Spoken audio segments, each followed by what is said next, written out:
America आणि इराणमध्ये थोडी चटापट झाली. चटापट थोडक्यात वाचली. अमेरिकेचे युद्धनौका USS अब्राहम लिंकनवरून एक F-35 उडाला आणि इराणच्या शाहेद 139 ड्रोनला पाडलं. अमेरिकेचं म्हणणं हे की ते खूप जवळ आलं होतं, आम्ही सेल्फ डिफेन्ससाठी पाडलं. पण यावर इराणची कोणतीच प्रतिक्रिया नाही. पण तेथील सोशल मीडिया सांगत होती त्याचा संपर्क तुटला होता. ड्रोन इराणचं फुटलं, अमेरिकेने फोडलं, पण धाबे दणाणले ते मिडल ईस्टमधल्या देशांचे. कारण ते म्हणत आहे आमच्यावर जर अटॅक केला, आम्ही इस्रायल अमेरिकेला मारू, नंतर मारू तो भाग वेगळा. पण अगोदर USAचे जे मिलिटरी बेस ज्या देशात आहे त्यावर आम्ही अगोदर अटॅक करू. पण हा अटॅक मिलिटरी बेसवर असेल असं नाही. म्हणून यांच्यामध्ये भीतीचं वातावरण तयार झालं आहे.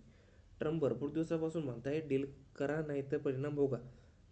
इराणला माहिती आहे की अमेरिका तेच त्या मागणी लावून धरणार आहे की न्यूक्लिअर प्रोग्राम थांबवा, सोबत बॅलिस्टिक मिसाईल प्रोग्रामसुद्धा.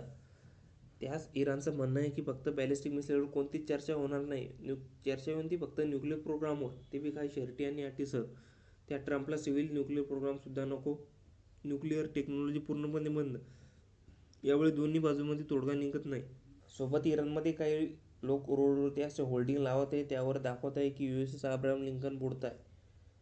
आणि काही फोटो व्हिडिओसुद्धा व्हायरल केले जात आहे. त्यामध्ये असं दिसत आहे की अब्राहम लिंकन डुबत आहे आणि त्याच्या बाजूला काही USAच्या सैनिकांच्या डेड बॉड्या कॅबिनमध्ये भरल्या आहे आणि त्यावर अमेरिकेचा झेंडा आहे. नेमकं विषय खाचाखाचीचा चालू आहे. हे बघता अमेरिका याच्यावर काय प्रतिक्रिया देईल हे पाहणं महत्त्वाचं राहील.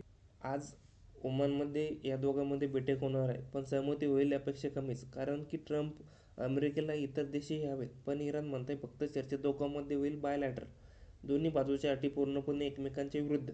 त्यामुळे शक्यता कमीच की तोडगा निघेल. मुद्दा हा आहे युद्ध जेव्हा होईल तेव्हा होईल. पण आता चालू आहे ते दबावाचं राजकारण, धमक्या, शक्तीप्रदर्शन. मारामारीपूर्वीचा शेवटचा डिप्लोमॅटिक प्रयत्न समजा.